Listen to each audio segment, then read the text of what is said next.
Hi, today we're going to be taking a look at a CZ 457 AT1. We're going to use some Vortex rings. These are large, 126 inches. We're going to use the area 419. This is 30 MOA. And the part that I'm most intrigued about is the level, I don't know if you can tell, that helps with cant. We'll talk about that later. And my favorite bench rest scope is the Athlon Argos BTR Gen 2. This is a 10 by 40 by 56, and I keep it at 40 at all times. Okay, I'm going to get this unboxed and we'll take a look at the rifle. The very first feature I want to point out is the safety. I didn't take off the sticker because, well, I wanted to show you this first. Push forward to fire. The other CZs, I guess, were pushed backwards to fire, and they've changed it to make it like all other rifles, so there's some consistency with American-made rifles.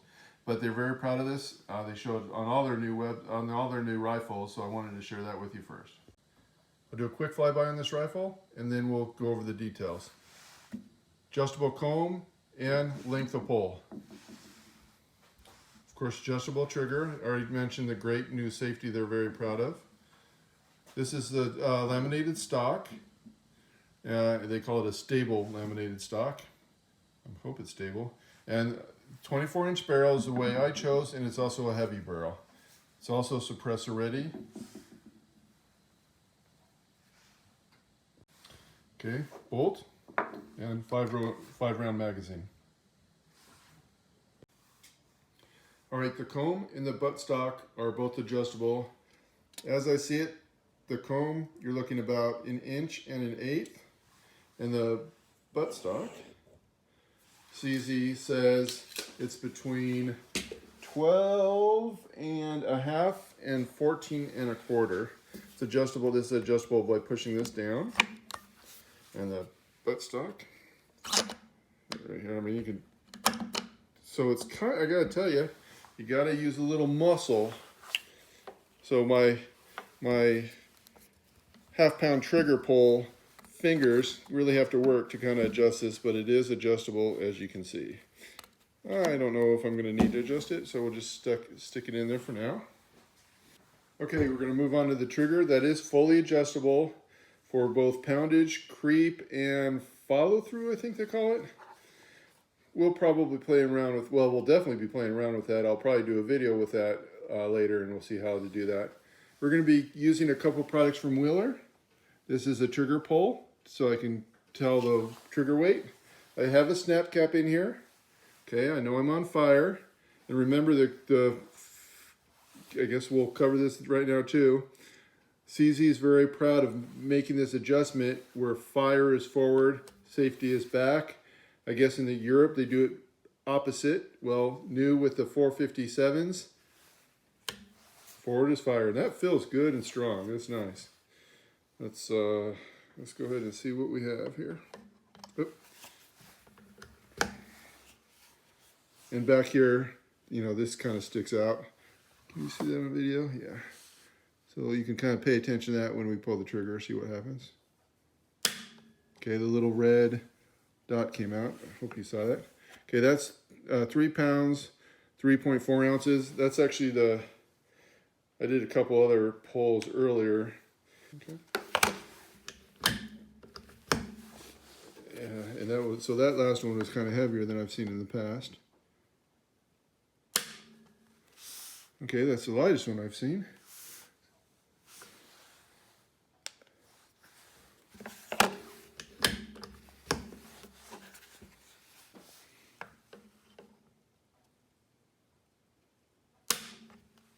Okay, 2.11, hopefully you can see that.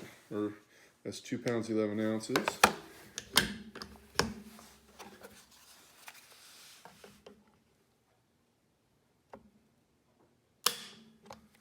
Okay, 2 pounds, 13 ounces. Last one.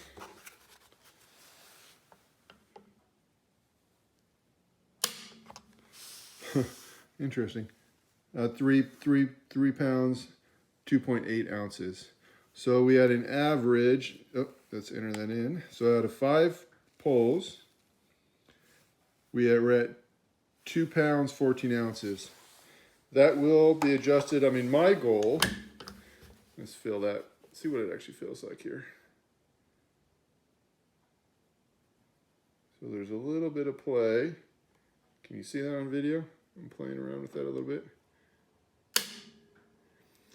Yeah, so the challenge I may have with this is,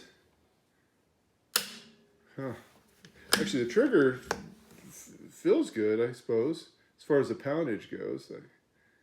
But there is, I don't know how to explain this. There is a little play, very little. Can you see that on the video? Wiggling, oh, and then, so I don't really like, oh, shoot. I don't really love that personally. I like to, and it could be because I'm not really shooting. I'm kind of noticing this. Let's see here.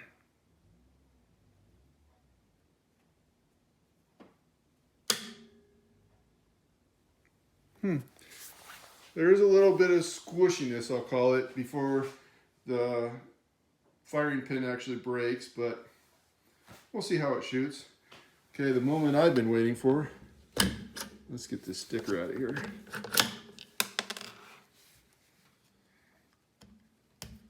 Now here's the thing, with manufacturers and their marketing, when they put stickers on there, if the sticker doesn't come out cleanly, it's very disappointing. By the way, you eject this with a side push button thing, just like a Tika, and I think maybe the newer Savage, the Savage Precision does it this way too. Much nicer than pulling the trigger or anything like that. It's very good, feels good, good size. Even the Howa does it this way, except the Howa M1100, that thing was pretty cheesy. Sorry, Howa. Okay, let me find my brain here. Where was I going? I took out the bolt because I wanted to, take off the sticker. So when manufacturers put on stickers that don't come off cleanly, I think that's the most annoying thing ever. They make stickers that come off cleanly, manufacturers, please just put those stickers on there. Although I must say, see if there's any sticky residue after I get this thing off. I know, I'm sure this is exciting for you all, but ooh, nice. Okay, good sticker and good sticker to get rid of. All right, let's work our way down the rifle here. So we'll get into the barrel.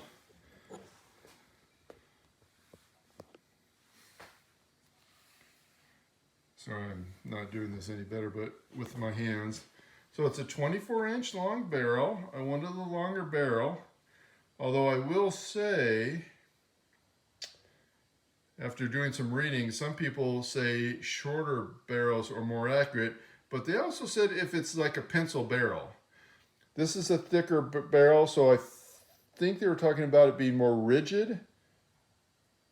And so hopefully the longer barrel will work well. My most accurate rifle is a 24-inch barrel. It is that's my Kimber 82G if anyone cares. That's got a big fat bull barrel on there and it is 24 inches long. This barrel is got a 1/16 twist and is cold hammer forged. Oh, I think this is a beautiful rifle. Can't wait to shoot it. I am going to shoot it tomorrow morning. As you can see, I do have a bipod on there. That's just so I can do this video and not be cluttered with, you know, a gun vise or something like that. All right, I'm going to put on, oh here, we've got the Dovetail right here, which I will be using, as I mentioned earlier, which is not near me, the Nikon rings that are high rings. I think 1.26, I believe from the base of the rings to the middle of the center of the rings themselves. And then I've got that area 419 30 MOA rail, which I'm pretty excited about. It's about $100, but I really like the idea of the bubble in the back and cant, and I'm going to link to a video that talks about cant. So stand by and let me get the mount mounted. All right, real quick, I want to show you the actual mount, or base, I guess we call it. Anyone notice anything unusual or that I really haven't seen before? There's my level. Be interesting to see how well that's seen once the scope's on, and of course it's on the rifle, but I bet it works pretty well. So the screws, you would think the screws would be here to mount it into the rifle. Oops, got darn fingers, get out of there. Ah, okay, sorry about that. To mount here, which is normally how what I've seen, but in this case, I guess we're gonna tighten them up here, and I guess I mean, it looks like, can you see that? Well, let's see what happens. I won't speculate.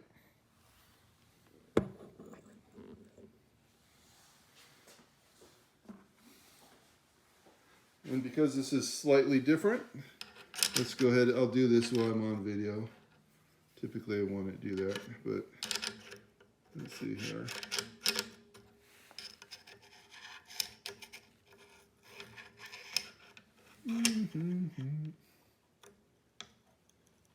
So I'm guessing I need to loosen these. Actually, they're pretty loose already. I'll see if I hopefully get this on video here. So these actually are very loose already, so they weren't in there tight. I am not doing you any favors, I know, sorry. I lost my overhead camera. Okay, the other screws were loose. This one's the tightest, and the one before it, this one was a little bit tight. So I'm trying to look at the camera to see if it's my camera right now is my iPhone. My other camera's somewhere else right now. So get these unscrewed. There. Shall we use Loctite? Any thoughts on that? All right, let's see if this slides on now. Okay. Nope. What am I? And it really doesn't come with a manual. So, wow. All right, I guess, oh, how are we doing on video on this? I guess you have to just use a little force to get it on there. Oh, which, I mean, those screws are loose. I can't imagine. Oh. I'm not going to get a hammer out, but boy, you do have to slide it on there. If I find out I did this wrong, I will somehow note that. Okay.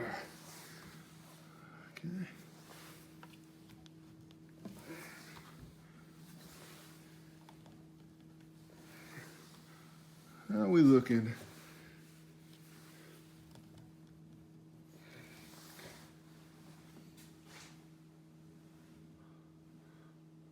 Oh, my glasses on. How does that look? Sure, a little low to you guys. All right, let's take a closer look at that. Is that on there good?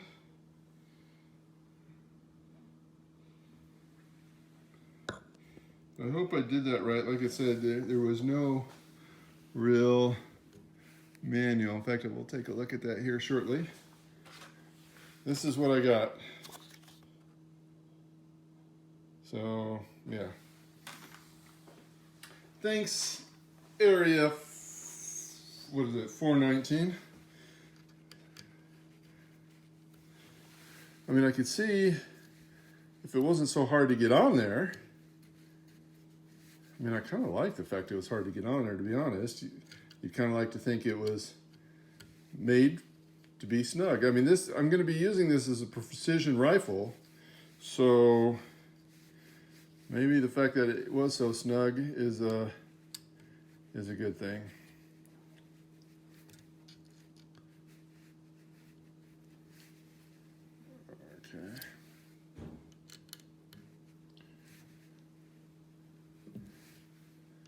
And I think I read somewhere I should have tightened in then out. Once again, there's no manual to kind of clue you into that, so we're doing it this way.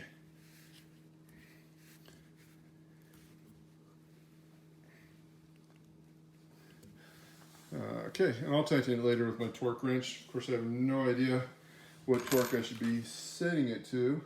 Oh, okay, actually, here's a manual right here. Gives you the torque specs. So that's something. All right, I'm gonna get the rings put on and the scope put on, and I'll be back. Okay, I got one ring on so far. That's not the exciting part. This is the exciting part. Check this out. Tells you how many inch, is that in focus? Oh, I really hope that's in focus.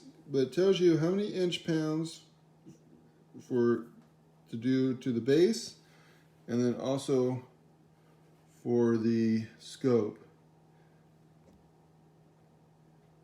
I hope that's in focus, I really do.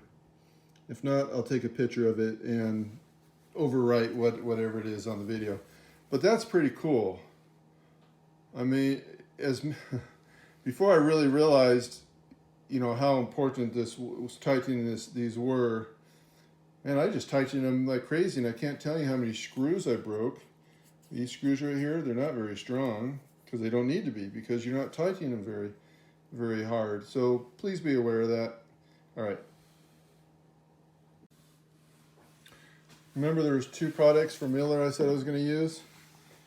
This guy right here is a lifesaver. If you're going to ever own a rifle or more than one rifle and a scope, buy this. Save you a bunch of time and a bunch of frustration. This will help you keep your scope level. Level, again, has to do with cant. I gotta be honest with you, maybe at 50 yards it's not a big deal, but further out it is. Also, what I found when you're adjusting your scope, it's kind of nice if you're dialing up, it goes up, not kind of up and over. Anyway, I do recommend this Wheeler thing here. I'm not going to put it on video, but I'll tell you what I will do. I will link to a video in the description. I'm curious, and I'm going to get I don't know how to force my iPhone light to go on, so I'll use a flashlight. I was wondering if anyone says, hey, Brett, you have a bubble leveler on your rail. Well, so I thought about that too. But here's something interesting. I hope you can tell in the video, but the bubble on the rail is going to the left, where on the rail I've got a bubble leveler. It's going to the right. Huh. What are your thoughts there?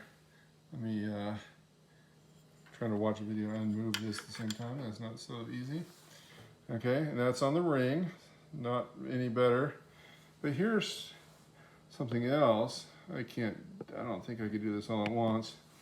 But the liquid that's in this bubble must be really thick, because when I kind of move the rifle, yeah, I'm not gonna move. The bubble moves really slow, and it kind of like sits there. Anyway, I thought I'd share that with you guys.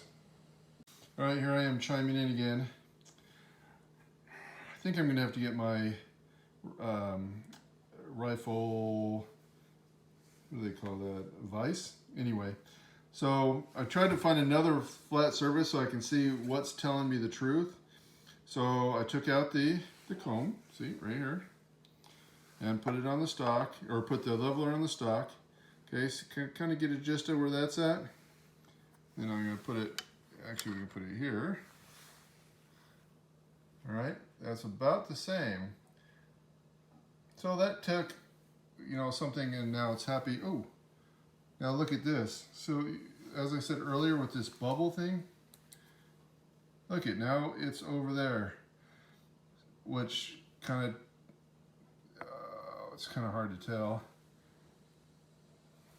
Anyway, so a little bit of weirdness, I guess. All right, back to mounting the scope. Okay, the scope's on, but not tightened. I wanted to show you, this is a torque wrench I use. Takes a couple pieces to make it work. You buy this, you buy this. I realize Wheeler makes one, but in this case, I saw this on some guy's video, and it looked like it was great quality, and I believe it is. So, this is in nanometers. So I've got this conversion chart, and what I'm looking for, what did I say earlier on the rings? 18 inch-pounds. In this case, I have, I'm going to go with 2.0. I did use some Loctite, so for me it's going to be 17.7 pounds, or 2 nanometers.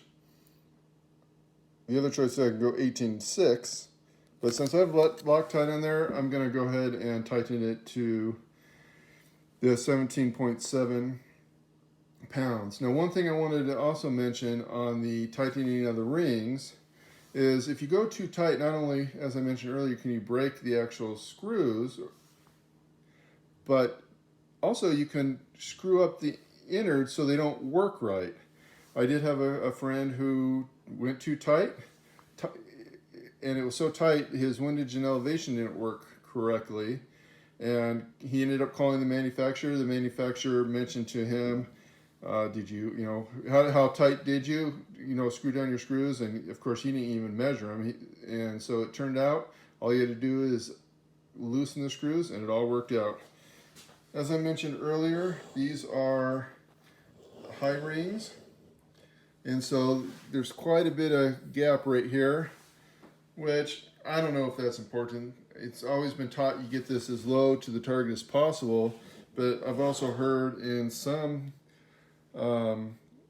precision, especially for long range shooters, the heat of the barrel can create its own mirage over this scope, especially a powerful scope like this. So that could cause problems. So really for me, as long as it's comfortable, I'm going to be happy, I think. All right, I'm going to tighten this down, and that will probably do it for the scope base. And that bubble seemed to behave better, so I think the oil they use in there is very, very thick, but I don't know how helpful that is if there's always a delay on where that bubble lands. I might call them and see if they can enlighten me a little bit more. So we've mounted, of course, the base, rings. I'm about ready to tighten these down, and then I did Loctite these. I Loctited one of each of these, and then I'm going to tighten these down to, what were the specs on that? To 30 inch-pounds. And I might have to get my other, let's see here, can I get to 30? Yeah, so I'll actually 3.4. So no, I can't get to there. See, right now, it's at, I don't know if you can see that on the video, but my little pointer's on 2. For the base, I need 3.4, so I'll have to get my other one, which goes to stronger inch-pounds. All right?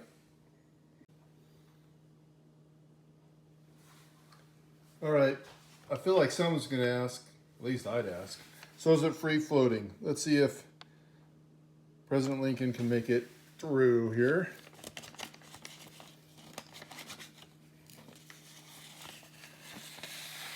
No problem.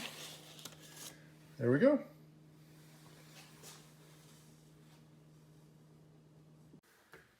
Okay, it's put together.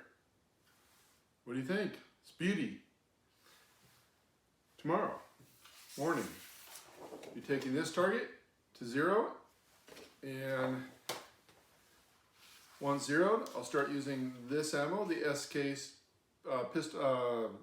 pistol match special, and our goal will be to get in the little circle in there with all of our dots. Anyway, I'm not going to take you to the range, but I will show you the end result.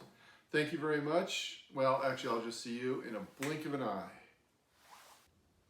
Okay, it's been 2 days since I built a rifle. Yesterday, I took it to the range and shot it. In hurricane condition winds. This is Southern California, so I think yesterday was kind of like a hurricane for us. Check out this video. Okay, it's so windy here, so someone we're here shooting with, his stand blew apart. See that third one down there in the middle? Basically blew apart. Those flags go.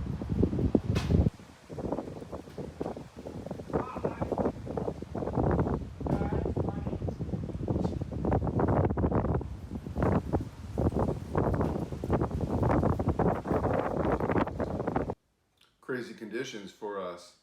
And yes, great day to sight in the rifle and do my first testing of the rifle, but I did it regardless because I didn't want to come back empty-handed. So I shot the targets. I'll put a picture right here, you know, so it's easier to be seen. 0.62, 0.65. Now the second target, you know, the circle with the line through it, that was part of the second target.